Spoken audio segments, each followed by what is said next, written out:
All right, we ready?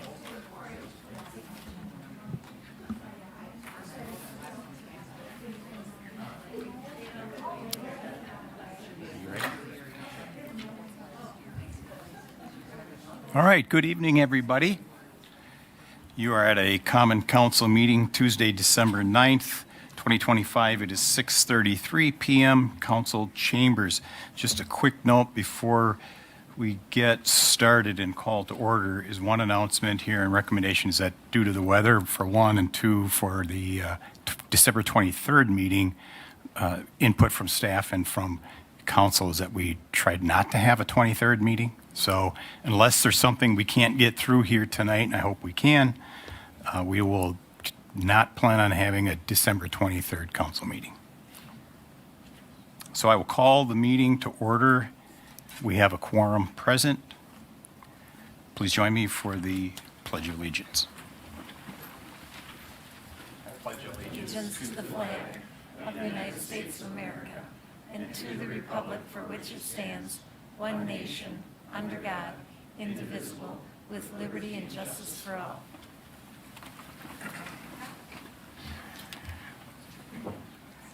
And I'll ask the clerk to call the roll. We have 10 voting members present. We have no proclamations tonight. The floor is open for nominations, and nominations are now in order for one seat. It's an alder seat on the Water Commission, Wausau Water Works Commission. Alder Watson. I would nominate Alder Greiner if he'd be interested. We have a nomination for Alder Greiner. Alder Greiner, would you accept that nomination? I do accept. Okay, and seconds aren't required, but I am required to ask if there are any other nominations. Do we have any other nominations for the Wausau Water Commission that meets Tuesdays at 11 o'clock? And I don't remember which Tuesday. Second Tuesday. I'll second that nomination. Okay, we have a second for Alder Greiner. Do we have any other nominations? Okay, I would take a motion to close nominations for Wausau Water Commission. Motion from Neal, second from Killian. All in favor of closing nominations signify by saying aye. Aye. Aye. Any opposed? Okay, so without any opposition, we would have unanimous consent to accept Alder Greiner position of wastewater or water utility commission effective at the next January meeting. Thank you. And thank you, Alder Watson, for your service.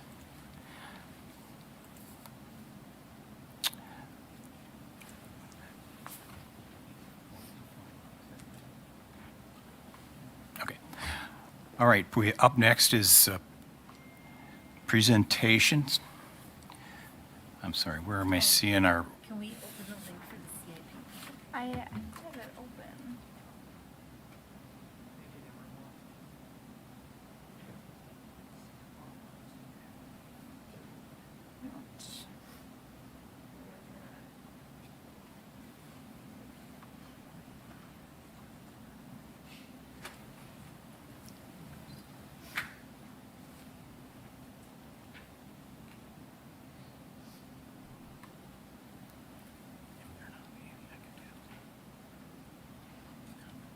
Yeah, you could do that.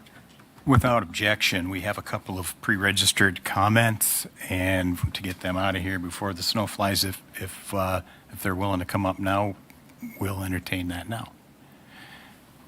So up first is Oh, sorry. Alice. Alice Kuther. Yes. Hi, I'm Alice Keither. I live at 1106 Highland Park Boulevard. And I think my friend Carrie furnished you with a real estate advertisement that was noticed by both of us. I'm not an expert on TIF districts or how they work. I have a rudimentary understanding of it. I think that we probably need to be looking at phasing out some of the districts that we do have so that the promised tax revenue is realized at some point. What concerns me, though, when I read this real estate advertisement, without knowing the background of exactly where this property is located in conjunction to any existing district, is that the perception out there is that they're easy to get and that it's a relatively simple process, and maybe this realtor does know what's happening or does not, but the perception is that it's a selling point now for property in the city. And I think that's a matter of concern to me as a tax-paying citizen. So it's just the perception. Thank you. Thank you. I'd just like to add, we just closed TID 6. We will be closing TID 7 in 2026 after that one additional year of increment. This is not in a TID district, this parcel, so I don't know where they came up with that, but it's not in a district. Next is Carrie Marole. Hello, I'm Carrie Marole. I'm at 1025 Everest Boulevard. I'm a realtor. I'll just disclose that I'm a realtor, and it may not be in a TIF or TID district, but if we're now resorting to the fact where realtors are advertising Wausau will give you money, last I looked, we're hurting. Like, everybody needs money. We can't fund everything. And if that's out there, it's very concerning. I mean, this is on Zillow, guys. It's not something we created. It's out there for people to see, and they may be misinformed, but I mean, I think enough people here have read social media and see how the community feels about TIF and TID districts, and to have something advertised with a assessed value, the Zestimate they took off of that used to be 260, it's not on there anymore, but the assessed value is 209, and they're trying to sell it for 3.5. And what's special is that you can get money from the city. That's not good. I just would like to see a lot of these things, like you said, closed, just so money can go back into the general pool and get work done. I also have been working a lot with affordable housing lately.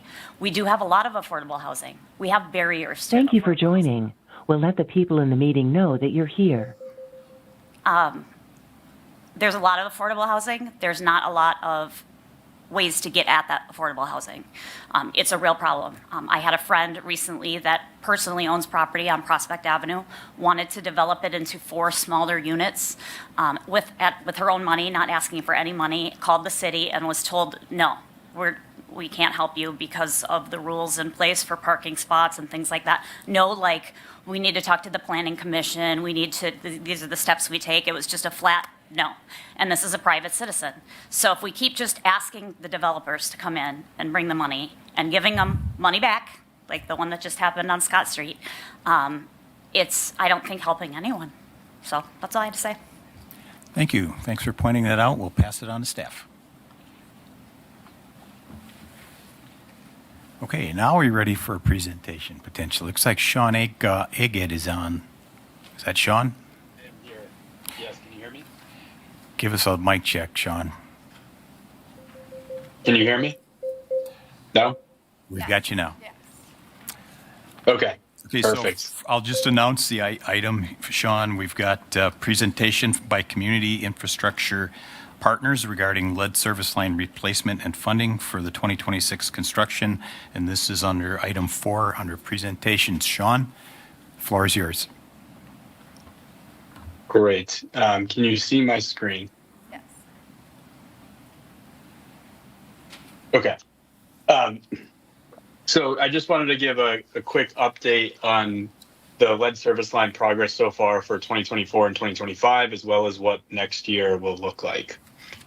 So as a recap for the last couple of years, in year 1, we started construction in July 2024. We replaced 605 lines. This year, we were able to start in April, and we've replaced 1,534. So collectively, that's over 2,100 lines to date. And what I do want to share is I don't know of any other city that's comparable to Wausau's size throughout the entire country, not just the state of Wisconsin, that is replacing this volume.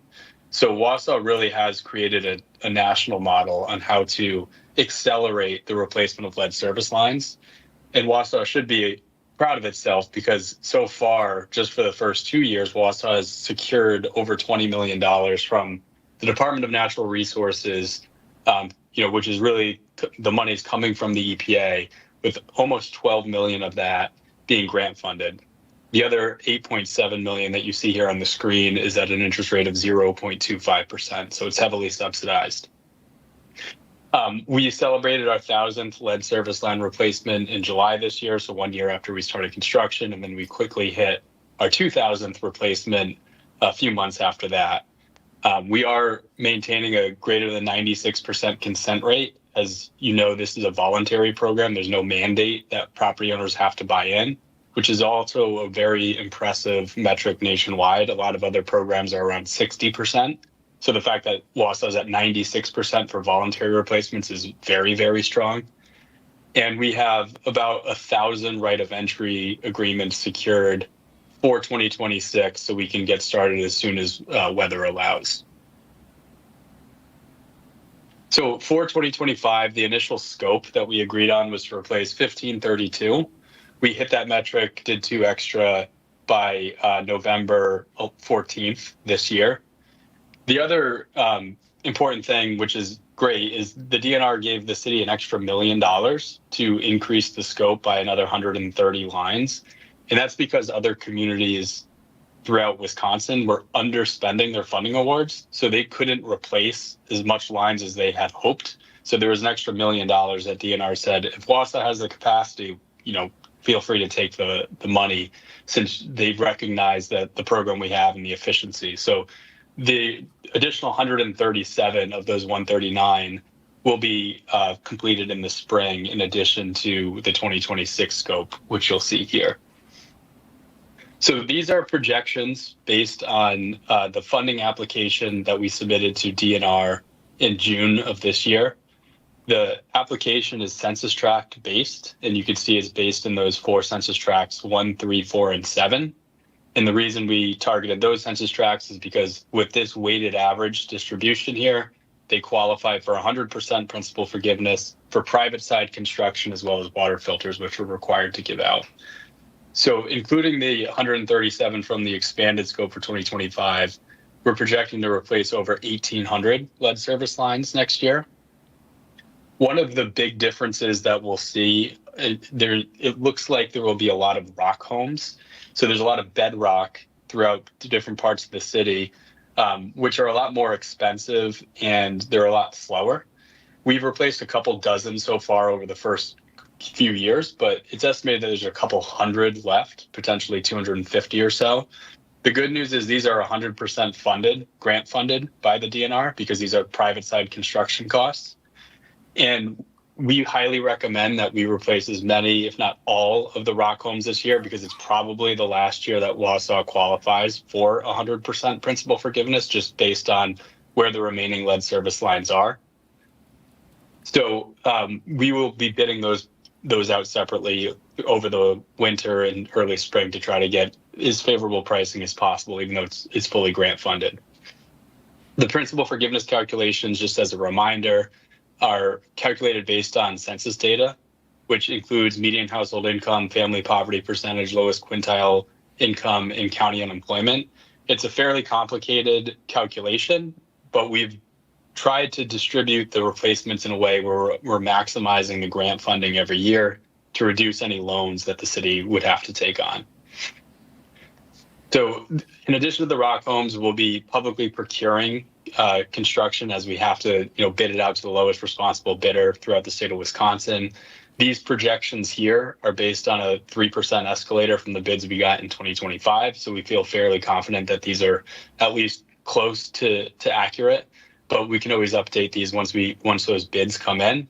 We do know that the funding application was just under 19 million. So if we have to revise the scope, we know we have roughly $19 million to work from. The other thing to mention is there's still a lot of unknowns, which you'll see on the next slide. Unknowns meaning we don't know the material of the water service line, whether it's lead or not lead. And we're still verifying that many lead service lines exist within those tracks that you see here. And if we have to modify the scope, we will, and we'll expand into additional census tracks. So with the 2024 scope, within that 19 million, we're expecting about 11.5 million of that to be principal forgiveness and about 7.5% to be that same 0.25% interest rate. And then here's what the remaining inventory looks like for 2026 and beyond. There's still about 3,400 homes throughout the city that have confirmed lead service lines. So we know there's still at least 3,400 lead service lines that we have to replace. And there's also about 3,400 unknowns. Within those unknowns, we estimate there will be about 600 to 800 lead service lines. But the good news is when we started this program almost 2 years ago now, we had assumed, based on a study that was done by CDM Smith and Clark Dietz, that there was 8,000 lead pipes throughout Wausau. Currently, we're estimating there was only about 6,100 to 6,400. So that helps obviously save the city a lot of money because there's less lead than we thought. But that's positive. That'll save probably $10 to $20 million. The only other point that I want to make here is Wausau has gotten more money than anyone in the state other than Wisconsin, and that's because Wausau was really innovative and moved forward with the first year of funding with the EPA's funding. This year, there's a lot of demand. So we're waiting for an official award from DNR.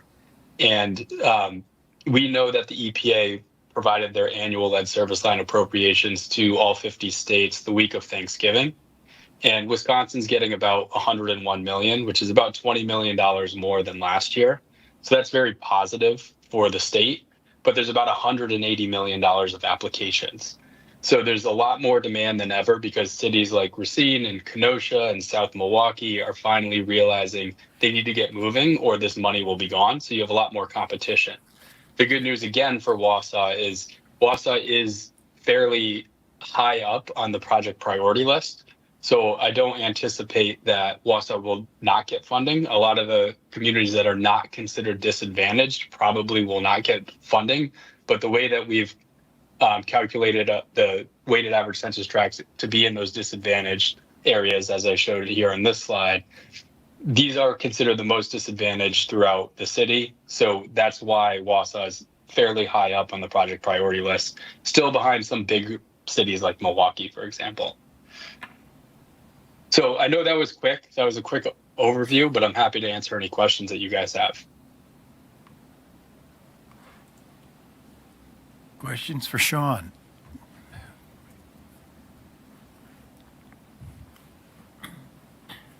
Anything to add, Eric? I don't think so. There's no question. All right. But Appreciate the update. It looks like we're tracking pretty nicely, and it's good to be in front of it rather than behind it. With that, thanks, Sean, for tuning in, and we'll be in touch. Great. Thank you, everyone.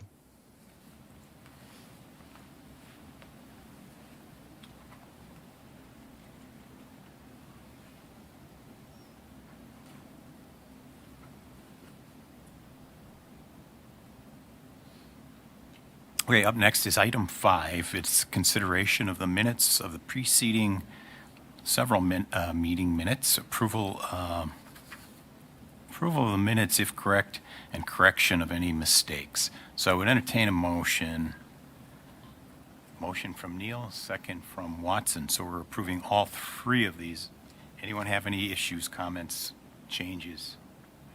Seeing none, we're approving three council meeting minutes. You may begin voting.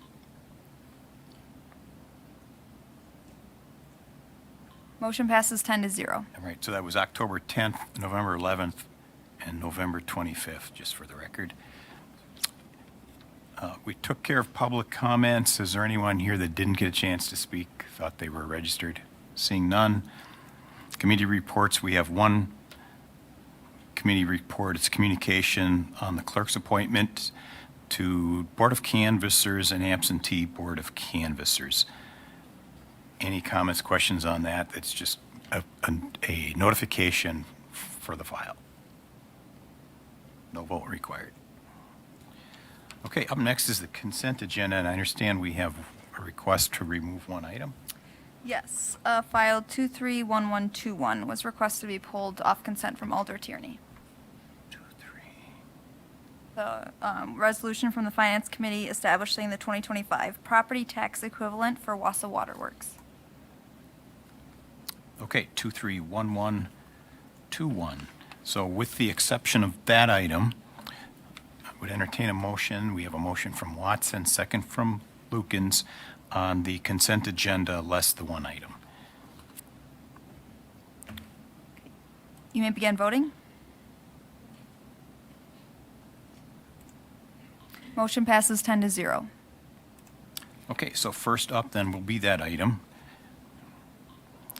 Removed from the consent, it's item 23, or file number rather, 23-1121. It's a resolution from the Finance Committee establishing the 2025 property tax equivalent for Wausau Waterworks.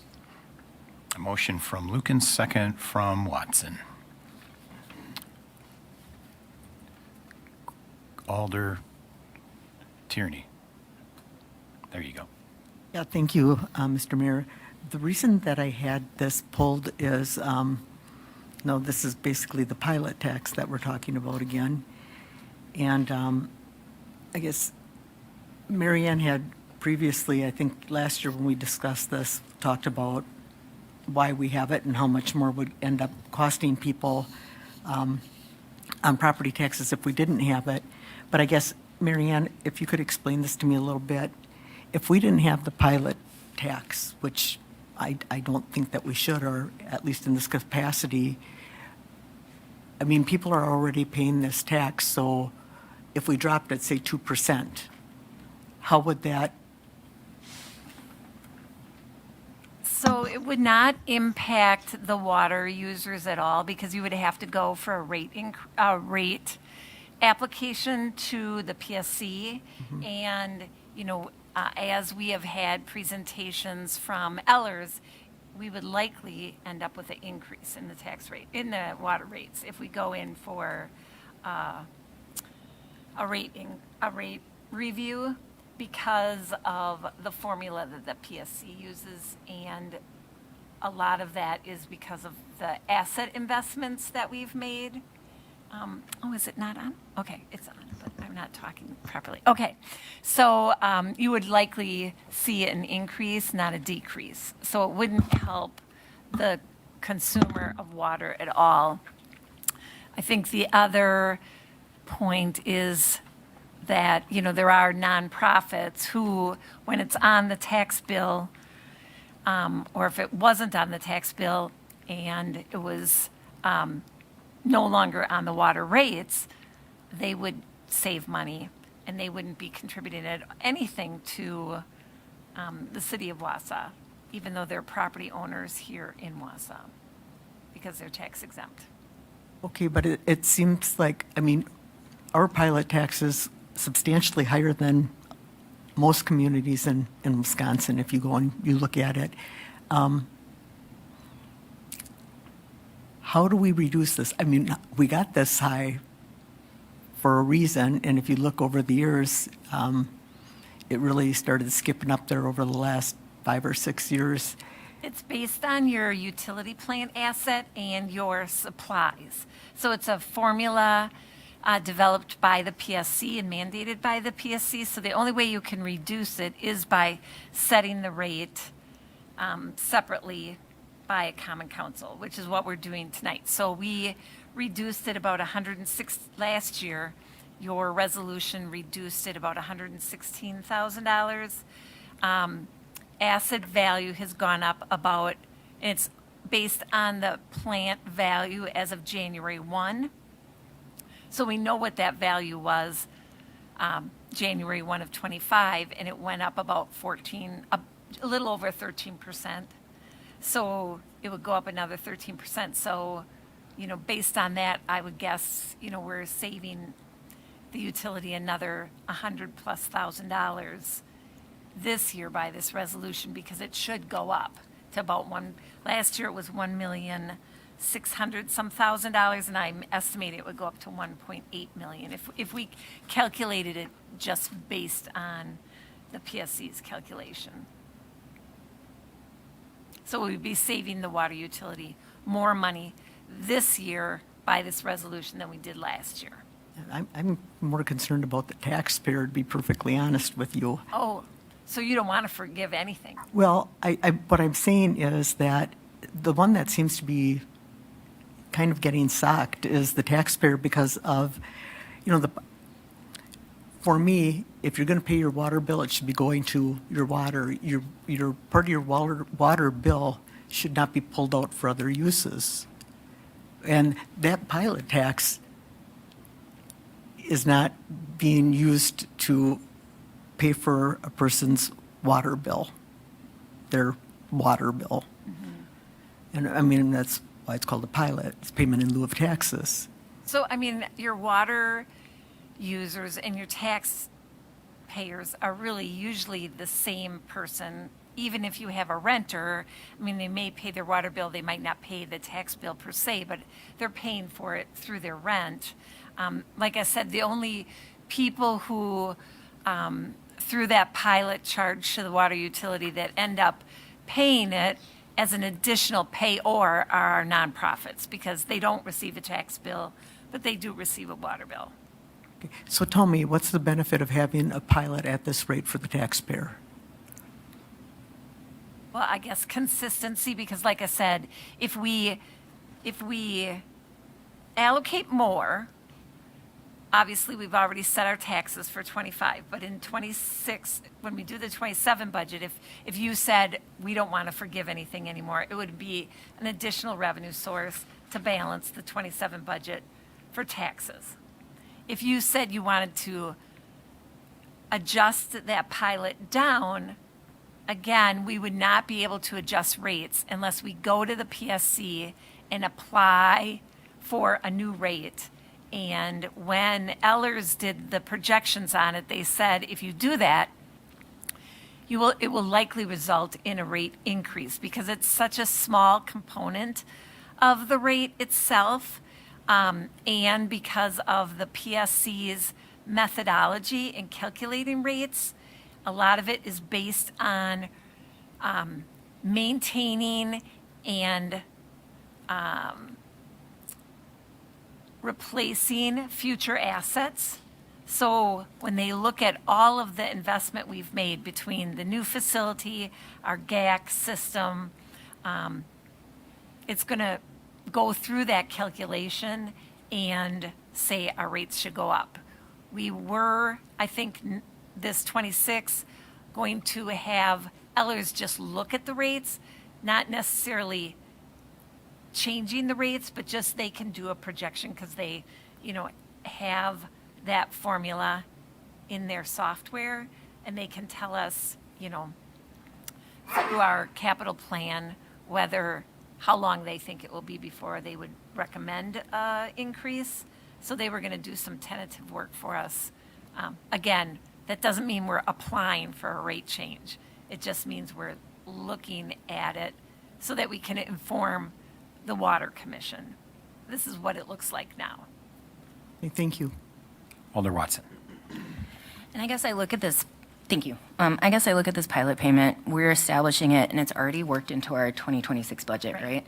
So if we changed it now, we would obviously have trouble making the two lines meet, right? We wouldn't have an equal. Now, if this is something we want to talk about, because we've talked about like lowering it, reducing it, eliminating it, I mean, we have to start talking about that early in the year. And I think we already have a lot of budget hurdles in our coming year. We can add this to the list. I think it would be brilliant, right? But I think we have to start talking about, like, with the referendum, like, how are we going to afford those police officers? Like, if we want this to be zero, like, how can we make up $1.5 million to, fill that hole in our budget? So, I mean, I can see, like, it's sort of like double taxation in a way, because, like, we're paying for it at the Water Commission, or the water rates and property tax that goes to our city. But if we want to like plan for this to slowly reduce over time, we have to start making that plan, right? So if that's something as a council we want to do, or the new council that comes in April, like it has to be looked at pretty early, is my opinion. So I'm way for this year because otherwise our budget doesn't work. So thank you. Well, you bring up a good point. Thank you for that. And I meant to talk to Mary Ann, so I'm going to ambush you now. I think they should be aligned with, if we're going to set this vote, it should be on the same night at least. I don't know why it wouldn't be as the budget. So if we tinker with one, it affects the other. So I think we need to look at that at least as a minimum. Okay, Alder Rasmussen. Thank you. So what I understood you to say, Marianne, was that if we were to use the PSC's formula, that the city would be entitled to additional revenue beyond where we're setting it here. And so by doing the resolution we're doing tonight, just so folks at home understand that, we are dialing back our take of the pilot payment to make sure that it is consistent with where we've been, but that it's not increasing. So we are rolling back that creep that happens as a result of our increased value. And the fact that the PSC not only sets the water rate, but based on our asset value from the investments we've made, if we were to go for a rate case, and we would end up then looking down potentially another rate increase, that is exactly what we're trying to avoid. We're looking for rate stability. And so we are looking at not only, we've invested a substantial amount of ARPA to control the debt that the water utility was carrying a number of years ago to increase its financial health, but also our not allowing this payment to creep further and further and further is also a benefit to that water utility. So this is a best case scenario in terms of where we would go with a pilot payment. If we were to look at maybe some phased reduction of our pilot payment in future years, we certainly could look at that, but a complete elimination would really put us in the minority because most Wisconsin communities have pilot assessments in their utilities because there are more to contribute to the operations of our city. There are more water rate customers and water rate payers than there are property tax payers and property owners. And so that's how you tap the population that ordinarily would not contribute anything yet uses services. So this is not an unnecessary evil, but this resolution, dialing it back to where we've been, really does improve the health of that utility. So I will support this. Thanks. If I can just add one more. Director Groh. Lisa mentioned using ARPA. We also use tax increment financing. I realize there were speakers here telling us they didn't appreciate the tax increment districts, but we do use our tax increment districts to fund water and sewer utility projects too. I mean, in 2025, they're funding all of the water and sewer replacement for Fulton Street. They also did all of the water and sewer in the mall area. They've done the Stewart Avenue projects. So they do support the water and sewer utilities through taxes as well. So, when we look at kind of how we change our money from our right pocket to our left pocket of water and sewer to the city, there's a lot of exchanges that take place that, if we didn't do, the water utility would have additional costs as well. You, Alder Lukens. Thank you, Mr. Mayor. The whole pilot payment issue, to me, is very complex. I spent a lot of time last year and in the last few years really trying to understand it. And I mean, there's still a lot I need to understand, but I think one of the things that struck me is that when the finance director mentioned nonprofits, some of those nonprofits are large entities that use a lot of water. And so that really struck me that, if they're not, if they aren't paying, then that's a lot, to make up. So just wanted to add that. I would welcome to, us engaging in discussions about it early in the year. But anyway, I just wanted to mention that because it's something that I've been trying to really just get through my head. So thank you. Thank you. Further comments, questions? Seeing none? You may begin voting.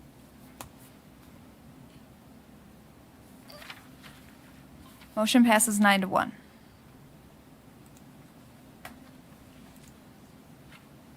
Okay, up next is file number 24-1109T, resolution from the Finance Committee adopting 2025 budget modification for city attorney legal fees and authorization for payment of legal fees billed by Atolis Law. And I think that was at the last finance meeting before tonight, and that was a unanimous decision. We think so.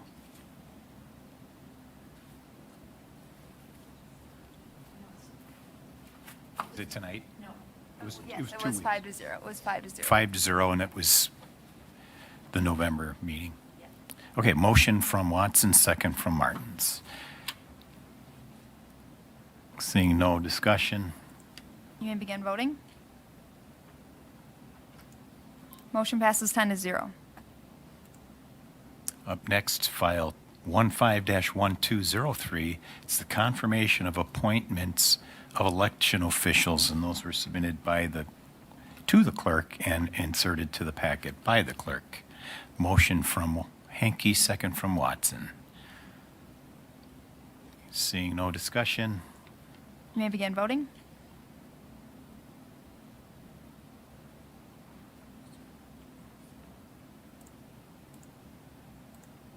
Motion passes 10-0. Up next, item 11, suspension of the rules. Rule 1D, transmission of committee business to council, and 6B, filing. Motion from Neal, second from Watson. You may begin voting. Motion passes 8-2. Okay, first item up is file 24-0403. It's a resolution from the Finance Committee accepting funding from the Judd S. Alexander Foundation for the Wausau Police Department for one downtown officer position. Motion is from Lucan, second from Watson. Seeing no discussion. You may begin voting. Motion passes 10-0. Next file is 05-1209 is a joint resolution from the Economic Development Committee and the Finance Committee extending the life of tax increment District Number 7 for affordable housing. Motion is from Lucan, second from Henke. Alder Larson. Thank you, Mr. Mayor. I will not be supporting this due to the fact I think for the last 6 years we have been really, really aggressive in our housing, both affordable and let's say market rate. I think that we really need to take a time out with this, with handing out our money for this. I would much rather see the TIF district be closed and have the money be put towards our citizens' public health and safety. And when I say that, it could help to go to retain our police and firefighters. I don't have anything else to say, but I will not be supporting it. Thank you. Alder Rasmussen. Thank you, Mayor. I don't know, a number of you might be surprised by this, but I feel like I'm not going to support this either. I have supported the prior two. I too feel like we have made movements that have moved the needle on affordable housing. We have projects that are building that have not yet cut the ribbon. I feel like when those projects are ready to open, we'll see a substantial increase in the available affordable units. I think we do need to see how fast those buildings lease up, and then what our vacancy rate is. And then if we find that we still are in need and short on units, we then can continue forward momentum. happen to know that the Community Development Department, based on the last TID that we held open for that extra year, is sitting on some funding, a few $1,000,000 that they would be able to put still towards affordable housing and housing projects, even if we don't do this. I did spend a considerable amount of time on Marathon County's TID task force a few years ago, and it was apparent to me that a number of our other taxing jurisdiction partners that are walking hand in hand with us in the function of our TID districts, including comments made in our own joint review board every year when we get those reports on the health of our districts. Our districts are healthy, but there are districts elsewhere in the county that are not, or that maybe have not developed as quickly, or the projects have not come to fruition as fast as those communities might have liked them to. That said, I think that this is an opportunity for us to be a genuine partner with those taxing jurisdictions by allowing the district to close on time. That revenue will return to those taxing entities, schools, NTC, and county, and help them in their budgets in '27 as well. So on that basis, I think this is not the time for a one-year extension on this particular district. Over the next 5 to 7 years, we have other districts that will be in the same situation, and maybe at that time we will want that extra year of increment. But I feel like with the budget struggles that we've had and the fact that we're expecting that in the coming months we're going to go to referendum for 2027 with some substantial expenses, we need to do everything we can do to reduce the amount of that ask as well of our taxpayers. And so I think letting this district close on time is the right decision right now. So I also will not support the extension. Thank you. Thank you. Alder Lukens. Thank you, Mr. Mayor. So maybe there's something in the air, but at the ED meeting, I voted to move forward. I voted in favor of this, saying that I wanted to hear from the full council and forgetting that it would move on either way to be discussed at the full council.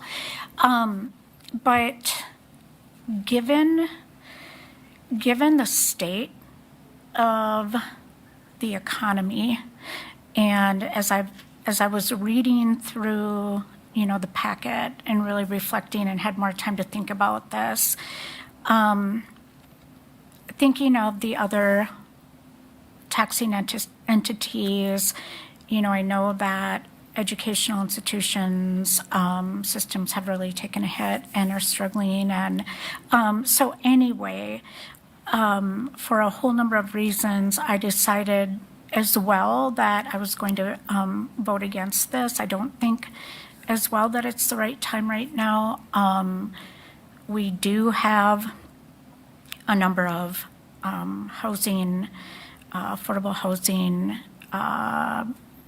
developments that are finishing up. And, I know per the studies that we need more, but again, just for right now, I do think that for our taxing partners, and also, a lot of, as the public commenters mentioned tonight and other public, people are struggling. So I think that this is not the time to approve this, so I won't be voting for it. Thank you. Thank you. Alder Martins. Okay, thank you. We had a bit more discussion on this resolution at Finance earlier this evening, and when this resolution came to the Finance Committee, we were presented with three options. One of them was to not extend the TID for 1 year and or close the TID, and then the value of the TID would go back onto the levy. Extend the TID for 1 year and use the increment, $1.9 million for affordable housing. Or option number three, extend the TID for 1 year, take the affordable housing increment and then take an equivalent of $355,000, which is what would have returned to the levy if the TID was closed from the reserve fund, in order to use that funding, use that money in making the budget for 2027. which I guess some people could say it would be the best of both worlds in that you can earmark money for affordable housing, but also use a bit of our money from our reserves. Our reserves are quite healthy. Our reserves have increased year over year for the past 5 years. So we are that balance is in good shape to tap for this purpose. The resolution passed finance on a mixed vote this evening, 3-1. So I'm in of that third option. So I'm generally in favor of closing the TID, either closing the TID early and taking the money and putting the money into the general fund, or back to the levy, or using option number 3, where we earmark 1 year of increment for for affordable housing, and then use reserves in order to cover what we would have lost on the levy for the closure of the TID, and that's what ultimately is passed, and I will probably support that this evening for this vote. Thank you. Thank you. Alder Neal. Thank you. Well, I did support this in an earlier vote, not tonight's, but last week, I guess it was. And I'm hearing compelling arguments tonight against extending, and I'm hearing a compelling argument for extending in the option 3 scenario. I just kind of echo what I said at our meeting that I voted in.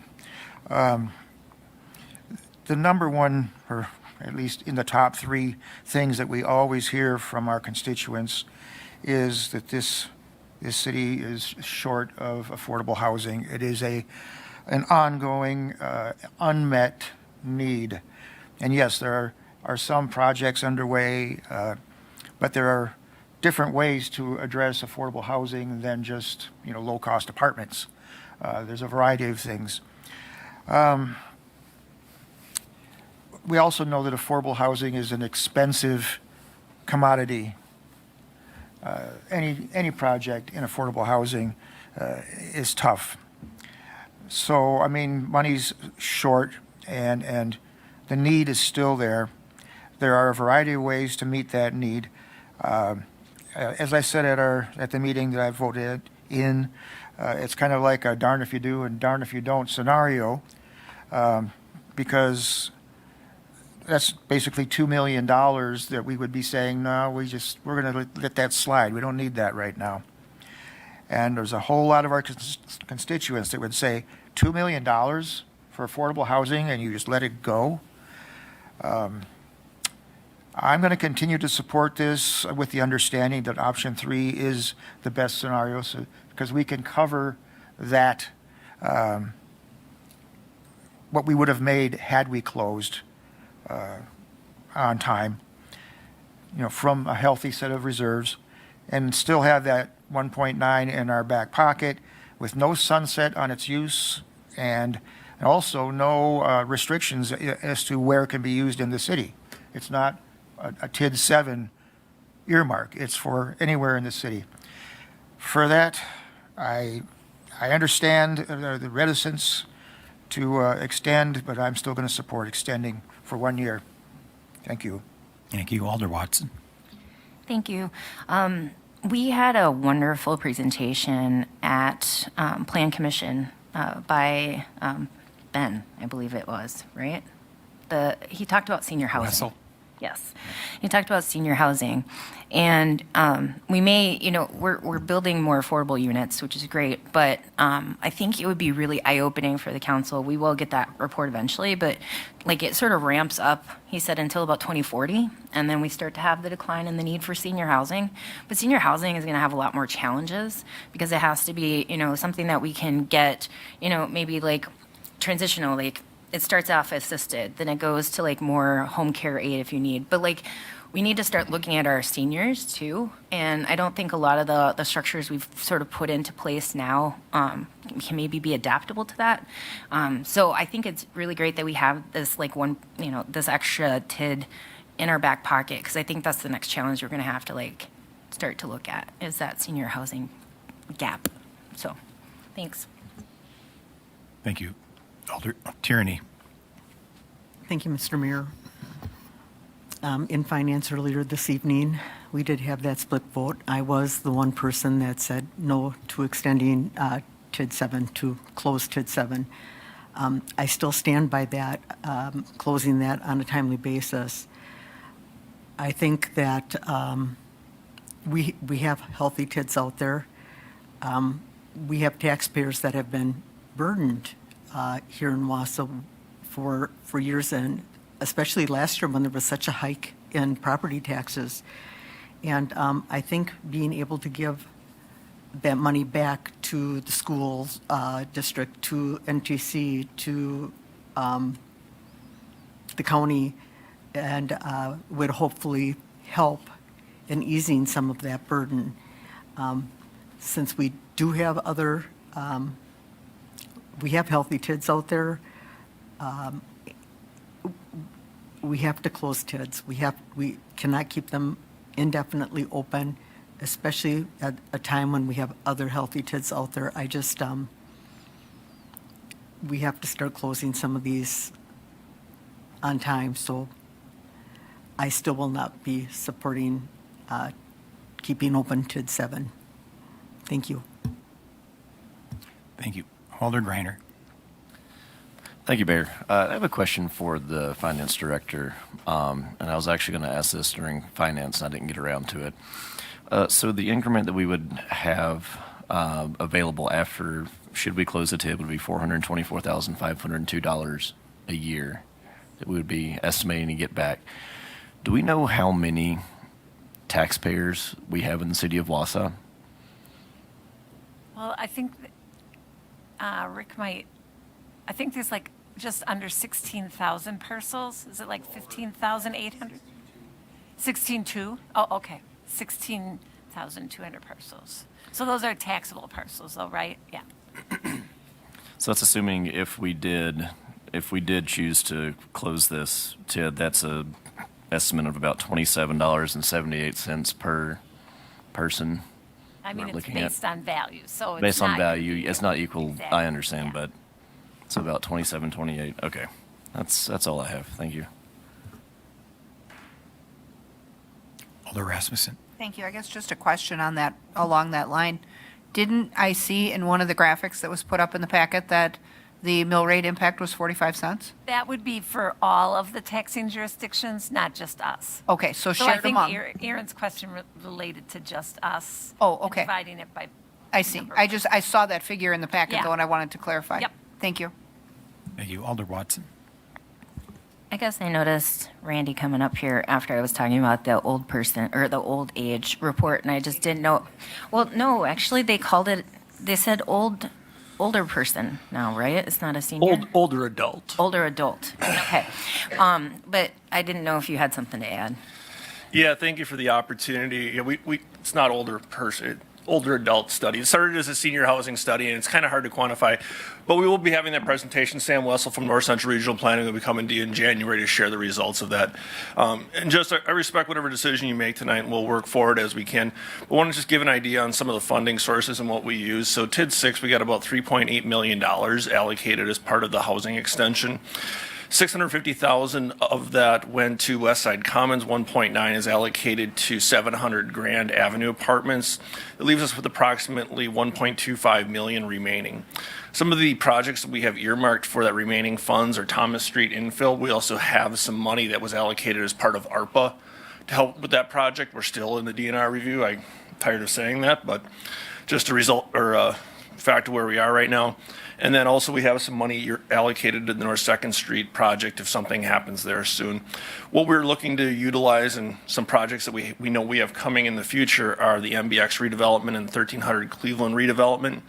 We've been able to work on some other funding sources in terms of WEDC, DNR, and getting some funding sources, but as you've seen, There's a reason that they're able to charge lower rates for affordable housing. It's subsidized either by tax credits at the federal level, tax credits at the state level, state organizations like WEDC, and the largest part comes locally. And that's where we're able to utilize those funds to make those projects work. So just want to give you an idea of what some potential projects are that we would be utilizing the funding for. Respect whatever decision you make, and thank you. Thank you. Further questions for staff? Seeing none? May I begin voting?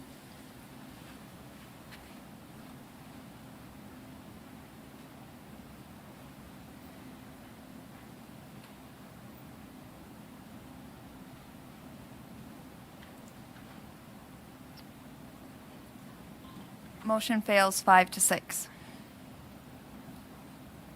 There was a tie and the mayor broke the tie.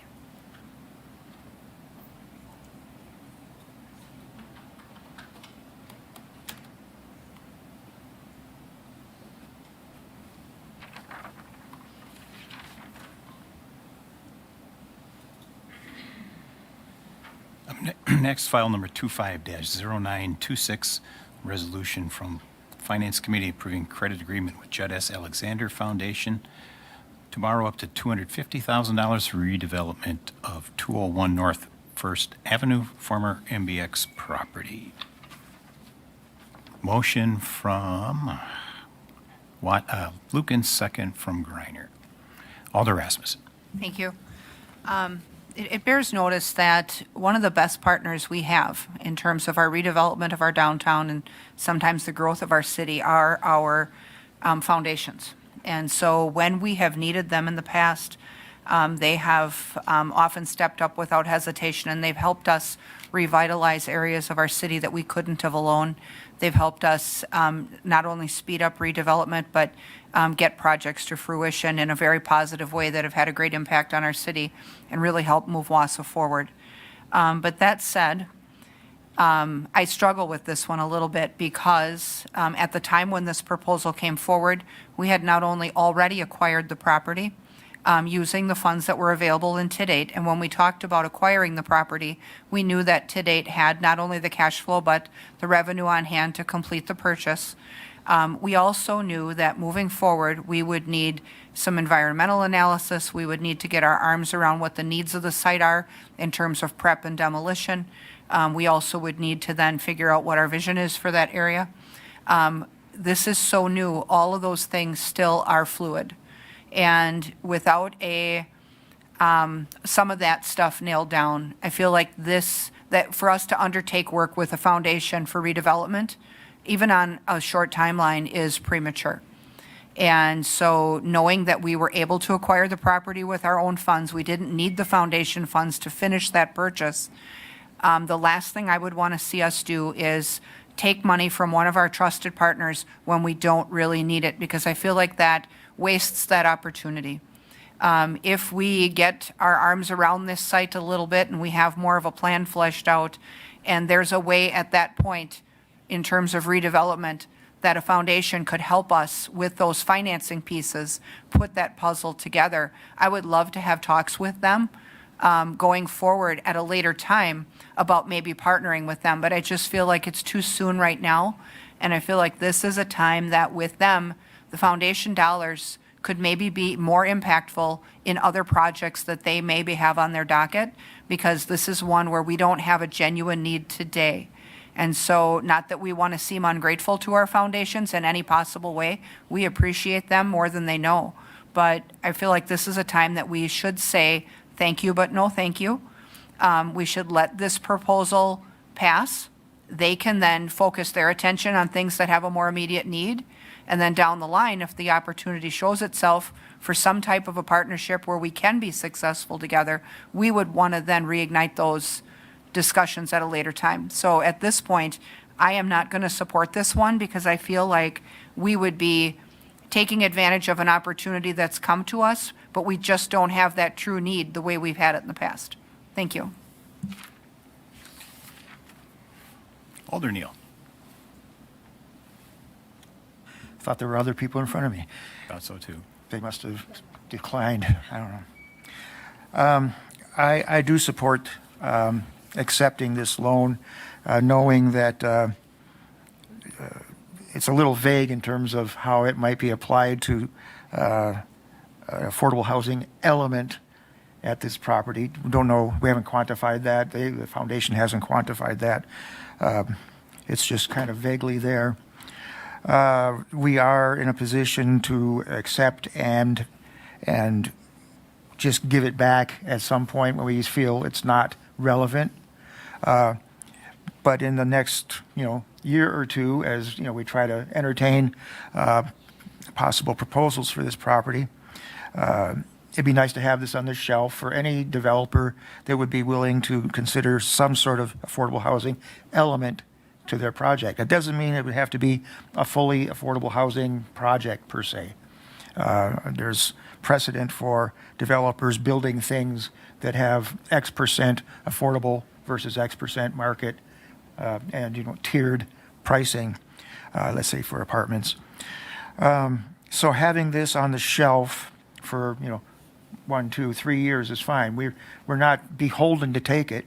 And matter of fact, we can give it back with no penalty up to what? The end of 3 years? Okay, yeah. 3 to 5, yes. Okay. Our paying back on it would only happen after 3 years, correct? So it is a bargaining chip. If the foundation feels it's they think it's a good idea and they're offering it to us, we could accept it tonight and maybe next week decide we don't want it after further discussion with the foundation. I don't want to just say no tonight. We can say yes tonight and then have it, in the safe, and then have continued conversations both with the foundation and maybe with some potential developers, and have this one element be part of those discussions, which we can or use or decide not to. So I just think it's premature to just say no at this point. We have enough wherewithal to have a little bit of time to keep it in our back pocket and see what else falls. So I will support this. Thank you. And Director Pfeffrick gave us some hints on what some of those things would look like earlier at Finance. So if you have any questions, he's here to. Yeah, if I could just follow up on some of the things we've kind of looked at. We've done a lot of work since we acquired the property already on this, just due diligence. The property, we've removed the utilities, done a lot of work to winterize, which really removed water and everything from that just to get it to this point. But we're going to be looking at demo of the building coming up soon. We're already exploring grant opportunities for that. We're working with WEDC, had preliminary discussions with them about an idle sites grant or seeing what funding we can get. Part of that includes grant or matching funds for it. We're also working, we'll have a meeting, I think it's next week, with the green team from the DNR to also explore what opportunities are available for grant funding with them. But one of the great opportunities we might have with this money is to be able to use it as matching funds to cover our percentage of that grant, especially early on in the demo work as we're looking at what environmental cleanup means for it. And also want to mention and echo your sentiments that it doesn't necessarily, taking this money doesn't mean that we're going to do affordable housing. We have that opportunity up until September of 2028 to return that money, no interest paid. So what I really anticipate is we're going to move forward. We get to a point where all of a sudden it doesn't make sense for affordable housing. We can have that conversation. 1.2 within the agreement allows for that money to be prepaid back, no penalties. So happy to answer any questions. Thank you. Thank you. Alder Martins. Okay, thank you. I don't have a whole lot to say about this, but we did talk about this a bit in finance. And the Alexander Foundation is a valued partner with the city of Wausau. I think the mayor pointed out over $55 million worth of investments since the early 1970s when the foundation was established. So they've been with us for a long time and have helped do a lot of great things within the city of Wausau. And this is another opportunity for the potential of another great thing. And I don't think we should, turn that away or look away from that, because this does give us opportunity for the property, remediating the property, like Director Freifrick said, with maybe the potential of using it as matching funding, or and also help save on the, on the burden that this, of the TID that this property is located on. One of the things to consider, though, is that, and that came out in our discussions, is that, the foundation does want to see us move forward on development and not sit and let, acquire properties and let them sit and go fallow. So the 3-year commitment does, the 3-year term, 5-year term, depending, on how you want to stretch it out, does give the city an incentive to move forward in development of this property. And I think that's important that, they see the, they see the value of it. They want to be a partner in long term, and they also want to see the city move forward in redevelopment, not let it sit idly by. So I will be supporting this. Thank you. Alder Larson. Thank you, Mr. Mayor. Is it correct to assume that if we don't use this money in 3 years, that we start paying interest on it, a certain percentage of interest, and if we don't use it in 5 years, we're paying more interest on it? Is that a correct assumption? Randy? Yeah, so the way it's set up, that for years 1, 2, and 3, there's no interest. 4 and 5 would be at a 5% interest rate. And then beyond that, I believe it's 12% would be considered a default. Is that correct, Mary Ann? Yes. Because I just, I agree with mark that on the calendar again, with Alder Rasmussen, that, these people have been tremendously helpful for the growth of our city over the years, but, I just can't see us, the way this things work in the city, getting something in stone within 3 years of getting this done. And so, I guess I was told that, wasn't told, I heard that, earlier that, we could give this money back at any time, but apparently you can't if they're going to be charging us interest. No. So, thank you. Thank you. No, there, as we heard Director Grout mention earlier at Finance, if it got to that point, the TID is healthy to cover that expense and would be paid back. We would never pay that interest. That is a default interest. The city has never defaulted on a loan in its history. And we would be earning interest on it while we're holding the funds. So, we would, in theory, be making money during that 3-year period because we would have investment income but no interest expense. I think the other thing is that, through the years that we've worked with the foundation, they've been very flexible with us through these development loans. We've experienced other extensions to loans, as well as just outright impromptu forgiveness of loans. We had a housing loan that we were all set to pay back, and they said, yeah, you can just keep the money. We really like what you did on 3rd Street. You don't have to pay us back I think it was $600,000. You can just keep that money. So they've been, very generous and flexible. Obviously, they were critical in the riverfront redevelopment, and all of our other, major development projects. Thank you. Alder Lukens. Thank you, Mr. Mayor. So I just, I wanted to clarify, I was going to vote no on this. I was going to vote against accepting this, but because I was concerned about it pigeonholing us to affordable housing. But so, Director, if I could ask you more, so is that it doesn't necessarily have to be for affordable housing? Based on the agreement, we would have, if we wanted the 250,000, there'd have to be some type of affordable housing component to it. So as we're moving through our process, and let's say all of a sudden 2 years from now, we're getting close to environmental cleanup and some great project that comes along, it's not affordable housing, we have the opportunity to pursue that. As Mary Ann mentioned, we could simply utilize 1.2 in the agreement, prepay that back, and then pursue whatever opportunity is. The biggest goal of this is, like we've talked about for as long as I've been with the city, is that we're trying to get industrial development off the river and trying to revitalize that area.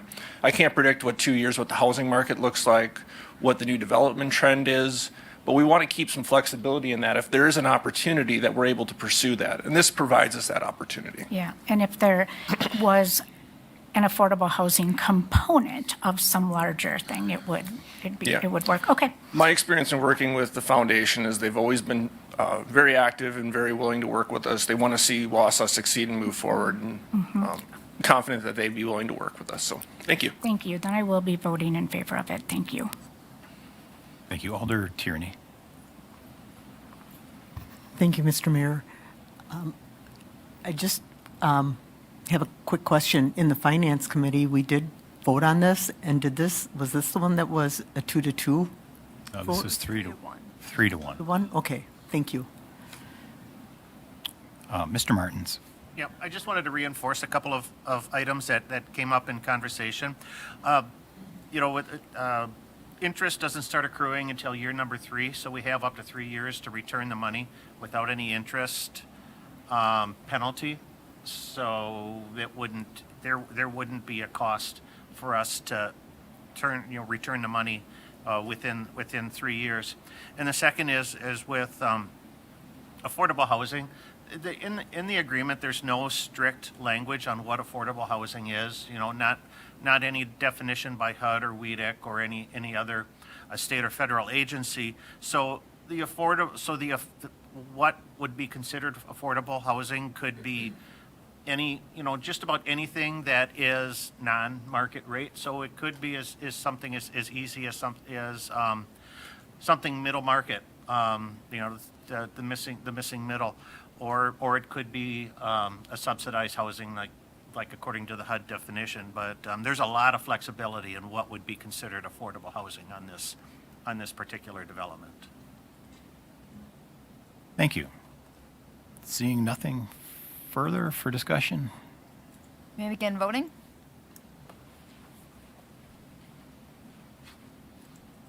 Motion passes 6-4.